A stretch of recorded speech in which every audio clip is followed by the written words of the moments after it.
How Trump's economic tariffs could kill local news. One small business owner explains. Now, when you hear this story, you've got to dig a little bit deeper because this isn't just a story off of Fox News. No, it's not something that comes from the CNBC, nor MSNBC, nor CNN. This really is a small person's personal account of what's happening in his own personal business. Trump's tariffs are hurting Main Street some ways that we didn't really count on. Now, of course, we know that the tariffs were designed to help America become wealthy again, get Americans working again, have American manufacturing happen here again. But this personal story really deserves your attention. As I always respond to every viewer comment, this one stopped me cold in my tracks because he runs a small town magazine, and Trump's tariffs first time almost wiped him out. And now the tariffs are being put back in, and maybe a more dramatic version of tariffs on all countries around us. He said, here's what's coming next, and I think you need to hear it. Mike left a comment for me, and it said this. Uh, he said his small business owner of a New England newspaper, it prints a monthly magazine, and he said Trump's tariffs on Canadian newsprint raised my costs by 30%. Most U.S. newsprint comes from Canada, something I didn't even know. But I want to make sure we're understanding that he was barely scraping through in this newspaper business, and last time he barely made it.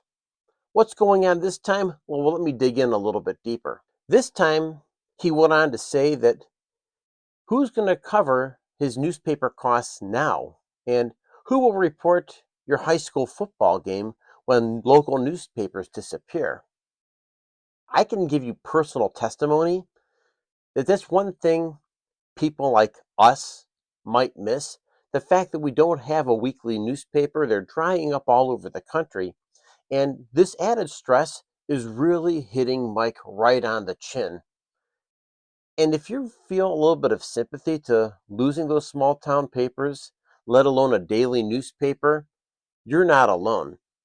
And I know this channel doesn't completely cover that need, but it does bring personal stories every now and then that I think every single one of us just need to hear and need to be aware of. So let's break down this tariff thing a little bit more so we get a deeper understanding of how this actually is impacting Mike and other newspapers. Most U.S. newspapers are sourced from Canada, something I didn't know. But because of politics, not because of geography and climate and scale, they are under a lot of pressure. When tariffs hit, local businesses can just switch suppliers. They eat the costs. And so, like, newspaper mills won't suddenly pop up in Maine or any other part of New England. And that's a real problem because now you're the small businessman trying to figure out how do you make an already difficult industry work under these new tariffs? It's a good question. And maybe more importantly, how do you make sure that you're delivering the content without disruption and making it cost effective where you can provide for you and your family? Good question, right? So, maybe one of the big things that come out of the story is the invisible consequences of tariffs and the human story that today we saw. I just wanted to make sure that we know that there's a small town newspaper in New England. Local journalism is disappearing all over the country. Small business owners like Mike lose their livelihood not because they're doing anything wrong per se. They're delivering a high quality product, but now the business climate has changed. The desire for his newspaper hasn't changed at all. But goodness sakes, we just know that the government got overly involved in a newspaper that delivered really important news to Main Street. And that, folks, is us. So, if there's some takeaway today, I want to make sure that we're understanding this isn't about Biden, this isn't about Trump, this isn't about Democrat, this isn't about Republican.